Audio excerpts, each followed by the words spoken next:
ಈ ರೀತಿ ಘಟನೆ ಆಗಿದೆಯಾ ಇಲ್ವಾ, ಆಗಿದ್ರೆ ಆ ಗುಂಪಲ್ಲಿ ಯಾರು ಮಾಡಿದ್ದು, ಅವನು ಬಂದು ಹೇಗೆ ಸೇರಿದ್ದಾನೆ, ಅವನ ಉದ್ದೇಶ ಏನಿತ್ತು, ಇದು ತನಿಖೆ ಮಾಡಿ ಜನರ ಮುಂದೆ ಬರಬೇಕು ಮತ್ತು ಅವನಿಗೆ ಕಠಿಣವಾದ ಶಿಕ್ಷೆ ಒದಗಿಸಬೇಕು. ಮೂರನೇದೇನು, ನಾನು ಎಲ್ಲಾ ರಾಜ್ಯ ಪಕ್ಷದವ್ರ ಕೇಳ್ತೇನೆ, ದಯವಿಟ್ಟು ಪ್ರತಿಯೊಂದರಿಗೂ ರಾಜಕೀಯ ಮಾಡ್ಲಿಕ್ಕೆ ಹೋಗಬೇಡಿ.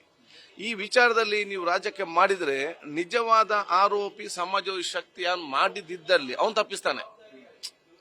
ಈಗ ನಾವೇನಾಗಬೇಕು, ನಾವೆಲ್ಲ ಒಗ್ಗಟ್ಟಿನಿಂದ ಇರಬೇಕು. ನಾವೆಲ್ಲ ಒಗ್ಗಟ್ಟಿನಿಂದ ಇದ್ದು ಈ ರೀತಿಯ ಈ ಘಟನೆ ಆಗಿದ್ದಲ್ಲಿ ಅದರಲ್ಲಿ ವಲಸೆದಂತ ಗುಂಪಲ್ಲಿದ್ದಂತ ಸಮಾಜ ಶಕ್ತಿಗಳು ಯಾರಿದ್ದಾರೆ, ಈ ರೀತಿ ಆಂಟಿ ನ್ಯಾಷನಲಿಸ್ಟ್ ಯಾರಿದ್ದಾರೆ, ಇಂಥವ್ರ ಪತ್ತೆ ಹಚ್ಚಿ ಕಠಿಣ ಕ್ರಮಗಳಿಗೆ ನಾವೆಲ್ಲ ಒಂದಾಗಬೇಕಂತ ಹೇಳಲಿಕ್ಕೆ ಬಯಸ್ತೇನೆ. ಇಲ್ಲದಿದ್ದಲ್ಲಿ ನಿಮ್ಮ ಏನಾದರೂ ನಮ್ಮಲ್ಲಿ ಒಗ್ಗಟ್ಟಿಲ್ಲ ಅಂತ ಹೇಳಿದ್ರೆ ಅದು ಅವರಿಗೆ ಪ್ರಯೋಜನ ಆಗುವಂತ ವಿಚಾರ ಇವತ್ತಾಗ್ತದೆ.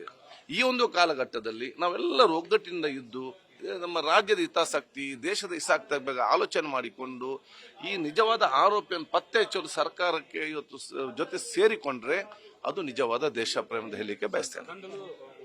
ಅಲ್ಲ, ನಾನು ಹೇಳಿದೆ ಅಲ್ಲ, ಆಡುದು ಬಿಡು ಅವ್ರಿಗೆ ಬಿಟ್ಟ ವಿಚಾರ. ನನ್ನ ಅಭಿಪ್ರಾಯ ಏನು, it is a time to be united. ಇದು ಸಣ್ಣ ವಿಚಾರ ಅಲ್ಲ, ನಾವು ಇಂಥದಕ್ಕೆ ನಾವು ಅವಕಾಶ ಮಾಡಿ ಕೊಡಬಾರ್ದು.